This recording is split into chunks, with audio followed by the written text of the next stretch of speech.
નમસ્કાર મિત્રો, આજે તારીખ 27 ફેબ્રુઆરી 2024 ને મંગળવારના ઇમ્પોર્ટન્ટ કરંટ અફેર્સમાં તમારું સ્વાગત છે. દરરોજની જેમ સૌપ્રથમ વનલાઇનર્સ જોઈશું અને ત્યારબાદ જે ઇમ્પોર્ટન્ટ કરંટ અફેર્સ છે તેને આપણે ડિટેલમાં જોઈશું. આ વિડીયોની પીડીએફ તમને મારી ટેલિગ્રામ ચેનલમાં મળી રહેશે, જેની લિંક વિડીયોની નીચે ડિસ્ક્રિપ્શનમાં આપેલી છે. તો શરૂ કરીએ વનલાઇનર્સથી. 2024માં અમદાવાદનો 613મો જન્મદિવસ ઉજવવામાં આવશે. આર્થિક બાબતોની કેબિનેટ સમિતિ એટલે કે CCEA commission for agriculture cost and price CACPની ખાંડની સિઝન 2024-25 માટે શેરડીના ભલામણ કરેલ ₹340 પ્રતિ ક્વિન્ટલની FRP એટલે કે વ્યાજબી અને લાભકારી ભાવને મંજૂરી આપી છે. DRDO દ્વારા સ્વદેશી રીતે વિકસિત લેસર વેપન સિસ્ટમ દુર્ગા 2ના વર્કિંગ પ્રોટોટાઇપ બનાવવામાં આવ્યું છે. રાયસીના ડાયલોગની 9મી આવૃત્તિની theme Chaturanga, conflict, contest, cooperate and create છે. રાયસીના ડાયલોગનું આયોજન નવી દિલ્હી ખાતે કરવામાં આવ્યું છે, જે 2016થી સતત નવી દિલ્હી ખાતે જ આયોજિત થાય છે. મોબાઈલ વર્લ્ડ કોંગ્રેસ 2024ની થીમ ફ્યુચર ફર્સ્ટ છે, જેનું આયોજન બાર્સેલોના, સ્પેન ખાતે કરવામાં આવ્યું છે. તમિલનાડુ સરકારે રાજ્યમાં કોટન કેન્ડી એટલે કે બુઢ્ઢીના બાળના વેચાણ અને ઉત્પાદન પર પ્રતિબંધ મૂક્યો છે. જાણીતા ગઝલ ગાયક પંકજ ઉધાસનું નિધન થયું છે, જેઓ 72 વર્ષના હતા. બીજી એરોસોલ વિન્ટર સ્કૂલ મંથન 2024નું આયોજન જમ્મુની સેન્ટ્રલ યુનિવર્સિટી ખાતે કરવામાં આવ્યું છે. ભારતીય સ્ક્વોશ ખેલાડી અભય સિંહે કેનેડાના ટોરન્ટોમાં આયોજિત ગુડફેલો ક્લાસિક PSA ચેલેન્જર ટૂરનું ટાઇટલ જીત્યું છે. ભારત ટેક્સ 2024 વૈશ્વિક ટેક્સટાઇલ ઇવેન્ટનું નવી દિલ્હી ખાતે આયોજન કરવામાં આવ્યું છે.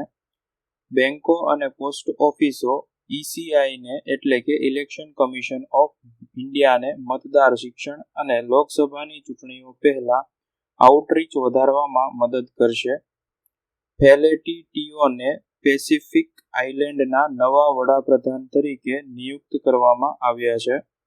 અબુધાબી ખાતે વર્લ્ડ ટ્રેડ ઓર્ગેનાઇઝેશનની 13મી મંત્રી સ્તરીય પરિષદનું આયોજન કરવામાં આવ્યું છે.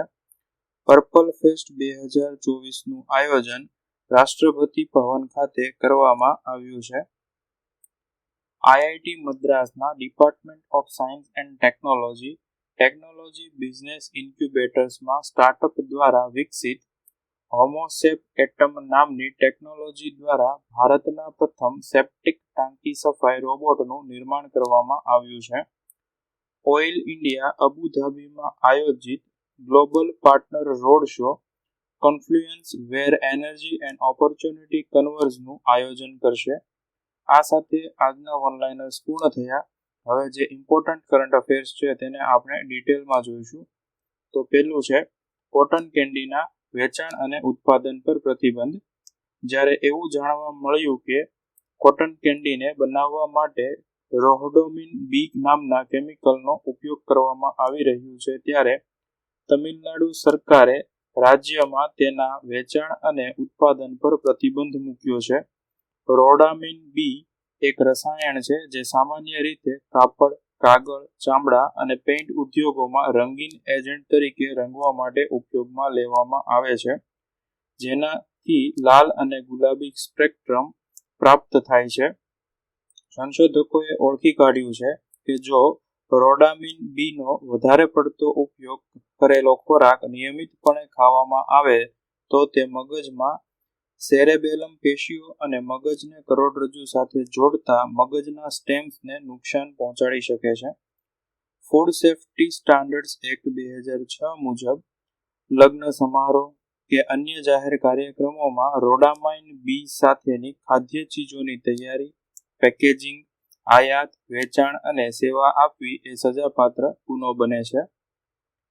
ત્યારબાદ સ્વદેશી લેસર વેપન સિસ્ટમ દુર્ગા 2 નું પૂરું નામ ડાયરેક્શનલી અનરિસ્ટ્રિક્ટેડ રે ગન એરે છે, જે ડિફેન્સ એન્ડ રિસર્ચ ઓર્ગેનાઇઝેશન એટલે કે DRDO દ્વારા કથિત રીતે વિકસિત સ્વદેશી લેસર વેપન સિસ્ટમ છે, જેના પ્રોટોટાઇપનું પરીક્ષણ કરવાની તૈયારી કરવામાં આવી રહી છે. ભારતીય સૈન્ય દ્વારા આ પ્રોજેક્ટને ગુપ્ત રીતે વિકસાવવામાં આવેલ છે, જે બેલેસ્ટિક મિસાઇલોને નિશસ્ત્ર કરી યુદ્ધની ગતિશીલતામાં ક્રાંતિ લાવવાની તેની સંભવિતતાને કારણે વૈશ્વિક વ્યૂહાત્મક વર્તુળોમાં રસ જગાડ્યો છે. ડાયરેક્ટ એનર્જી વેપન્સ, કે જેને સામાન્ય રીતે લેસર વેપન તરીકે ઓળખવામાં આવે છે, જે લેઝર, માઇક્રોવેવ અથવા તો પાર્ટિકલ બીમ દ્વારા ઉર્જા કેન્દ્રિત કરી કાર્ય કરે છે. જો દુર્ગા 2 સિસ્ટમને સફળતાપૂર્વક વિકસિત કરી તૈનાત કરવામાં આવે તો તેના દ્વારા મિસાઇલ અથવા તો હવાઈ હુમલાઓથી મહત્વપૂર્ણ સંરક્ષણ માળખાને સુરક્ષિત કરી શકાશે. ત્યારબાદ મોબાઈલ વર્લ્ડ કોંગ્રેસ 2024 વિશે જોઈએ તો GSMA, કે જે વિશ્વભરમાં મોબાઈલ નેટવર્ક ઓપરેટર્સના હિતોનું પ્રતિનિધિત્વ કરતું એક વૈશ્વિક સંગઠન છે, તેના દ્વારા મોબાઈલ વર્લ્ડ કોંગ્રેસ 2024નું આયોજન બાર્સેલોના, સ્પેન ખાતે કરવામાં આવ્યું છે. દર વર્ષે મોબાઈલ વર્લ્ડ કોંગ્રેસ મોબાઈલ ઉદ્યોગોના લોકોને એક સાથે લાવે છે અને તેમને જોડવા તેમજ સહયોગ કરવાની ટેકો આપે છે. આ ઉપરાંત તેના મહત્વને ધ્યાનમાં રાખી કંપનીઓ માટે ટેકનોલોજી ટોન સેટ કરવાનું તેમજ મોબાઈલ અને વાયરલેસ ટેકનોલોજીમાં જે કંપનીઓ ડીલ કરે છે તેમના માટે કાર્ય કરે છે. આ વર્ષની ઇવેન્ટની શરૂઆત 26 ફેબ્રુઆરીના રોજ કીનોટ સાથે થશે અને 29 ફેબ્રુઆરી સુધી આ ઇવેન્ટ ચાલશે. આ ઇવેન્ટમાં Microsoft, extend, LF aeronautics, del technologies જેવા ઉદ્યોગ દિગ્ગજોના મુખ્ય વક્તાઓ હાજરી આપશે, જેના વિષયોમાં રોબોટિક્સમાં 5Gની ભૂમિકા, ફ્લાઇંગ કારની રચના, ટેલિકોમ કંપનીઓ માટે ભાગીદારી મૂલ્ય, આફ્રિકોન ટેલિકોમ અને ટેકનોલોજી માટે વિઝન અને ક્વોન્ટમ એઝ અ સર્વિસનો સમાવેશ થાય છે. આ વર્ષની મુખ્ય થીમ ફ્યુચર ફર્સ્ટ છે અને તેની પેટા થીમ્સમાં humanising AI, 5G and beyond, connecting everything, manufacturing decks, game changers અને અવર ડિજિટલ DNA નો સમાવેશ થાય છે. ત્યારબાદ રાયસીના ડાયલોગનું આયોજન 2016 થી દર વર્ષે નવી દિલ્હી ખાતે કરવામાં આવે છે. 9મી આવૃત્તિનું આયોજન ઓબ્ઝર્વર રિસર્ચ ફાઉન્ડેશન દ્વારા ભારત સરકારના વિદેશ મંત્રાલયની ભાગીદારીમાં આયોજિત કરવામાં આવ્યું છે, જેની આ વર્ષની theme Chaturanga, conflict, contest, cooperate અને ક્રિએટ છે. 3 દિવસીય આ કોન્ફરન્સ દરમિયાન સહભાગીઓ 6 વિષયાત્મક સ્તંભો ઉપર એકબીજા સાથે જોડાશે. આ 6 વિષયાત્મક સ્તંભોમાં tech frontiers, regulations and realities, ગ્રહ સાથે શાંતિ, રોકાણ અને નવીનતા, યુદ્ધ અને શાંતિ, શસ્ત્રાગાર અને અસમપ્રમાણતા, ડીકોલોનાઇઝિંગ બહુપક્ષીયતા, જેમાં સંસ્થાઓ અને સમાવેશ, પોસ્ટ 2030 એજન્ડા, લોકો અને પ્રગતિ, લોકશાહીનું રક્ષણ, સમાજ અને સાર્વભૌમત્વનો સમાવેશ થાય છે. ત્યારબાદ આદિવાસી વિદ્યાર્થીઓના સ્વાસ્થ્ય માટે સંયુક્ત પહેલ વિશે જોઈએ. આયુષ અને આદિજાતિ બાબતોના મંત્રાલય દ્વારા 20,000 આદિવાસી વિદ્યાર્થીઓના સ્વાસ્થ્ય માટે એક સંયુક્ત પહેલ શરૂ કરવામાં આવી છે, જે દેશના 14 રાજ્યોમાં ઓળખાયેલા 55 EMRSમાં ધોરણ 6 થી 12માં નોંધાયેલા 10 થી 18 વર્ષની વય જૂથના વિદ્યાર્થીઓને આવરી લેશે. આ સંયુક્ત પહેલ હેઠળના સ્ક્રીનિંગમાં એનિમિયા, હિમોગ્લોબિનોપેથી, કુપોષણ, ટ્યુબરક્યુલોસિસ એટલે કે TB જેવા રોગોને ઓળખવા પર ધ્યાન કેન્દ્રિત કરવામાં આવશે. આ પહેલનો ઉદ્દેશ આયુર્વેદના સિદ્ધાંતો અનુસાર બાળકોમાં સ્વાસ્થ્ય જીવનશૈલી વિકસાવવામાં મદદ કરવાનો તેમજ જેનાથી તેમની આરોગ્ય અને એકંદર સુખાકારીમાં સુધારો કરવાનો અને રોગોની રોકથામ પર ભાર મૂકવામાં આવશે. ત્યારબાદ સુદર્શન સેતુ બ્રિજ દેવભૂમિ દ્વારકાના બેટ દ્વારકા ખાતે રવિવારે આશરે ₹965 કરોડના ખર્ચે નિર્માણ પામેલા સિગ્નેચર બ્રિજ અથવા તો સુદર્શન સેતુ બ્રિજનું વડાપ્રધાન દ્વારા લોકાર્પણ કરવામાં આવ્યું હતું. આ બ્રિજ ઓખા અને બેટ દ્વારકાને જોડશે, જેની લંબાઈ 2.3 કિલોમીટર છે. આ બ્રિજ ઉપર શ્રીકૃષ્ણની સ્મૃતિઓ, મોરપીંછ અને શ્રીકૃષ્ણના ચિત્રો પણ દોરવામાં અથવા તો આકરવામાં આવેલા છે. બ્રિજના નિર્માણને 2016માં કેન્દ્રીય પરિવહન મંત્રી નીતિન ગડકરી તરફથી મંજૂરી આપવામાં આવી હતી અને બ્રિજના શિલાન્યાસ 7 ઓક્ટોબર 2017ના રોજ વડાપ્રધાન દ્વારા કરવામાં આવ્યો હતો. ત્યારબાદ બેંકો અને પોસ્ટ ઓફિસો મતદાર શિક્ષણ અને આઉટરીચ વધારવામાં ઇલેક્શન કમિશન ઓફ ઇન્ડિયાને મદદ કરશે. જેમાં આ પ્રકારની પ્રથમ પહેલમાં કમિશને સોમવારે નવી દિલ્હીમાં ઇન્ડિયન બેંક્સ એસોસિએશન એટલે કે IBA અને ડિપાર્ટમેન્ટ ઓફ પોસ્ટ એટલે કે DOP સાથે મતદારોની પહોંચને વિસ્તૃત કરવા અને જાગૃતિના પ્રયાસો માટે એક સમજૂતી પત્ર પર હસ્તાક્ષર કર્યા હતા.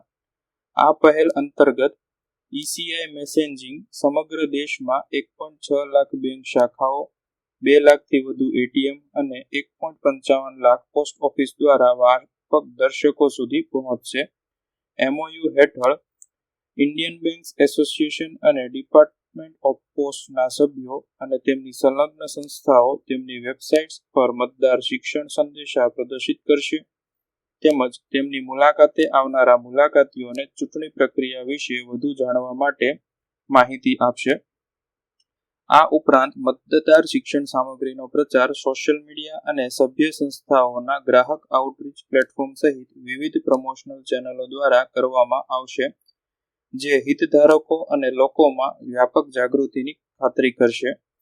ઇન્ડિયન બેંક્સ એસોસિએશન અને ડિપાર્ટમેન્ટ ઓફ પોસ્ટ હેઠળની તમામ સંસ્થાઓ મતદાર શિક્ષણ સંબંધિત ચર્ચાઓ અને પહેલમાં કર્મચારીઓ અને ગ્રાહકોને જોડવા માટે જરૂરી મતદાર જાગૃતિ મંચ સ્થાપિત કરશે.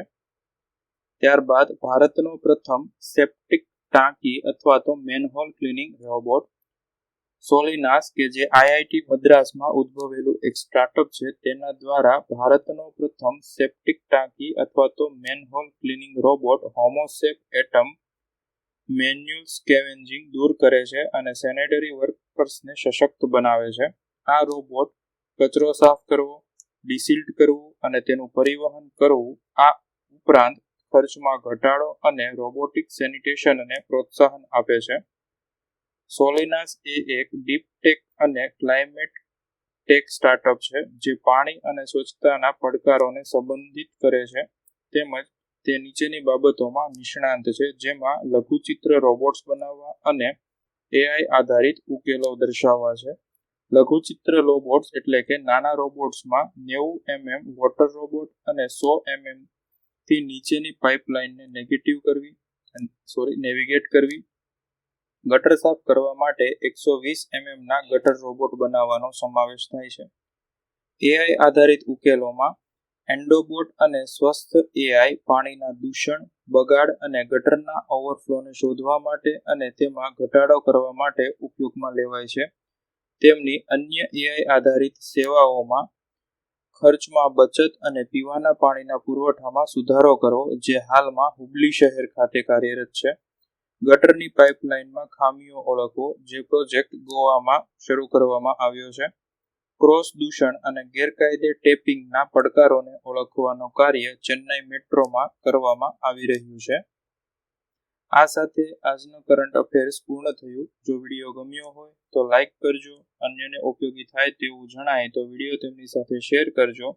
વિડીયો અંગેના પ્રતિભાવો વિડીયોની નીચે કોમેન્ટ દ્વારા જણાવી શકો છો અને દરરોજ આવી કરંટ અફેર્સને લગતી વિડીયો અપડેટ્સ મેળવવા માટે ચેનલને સબસ્ક્રાઇબ કરજો. Thank you.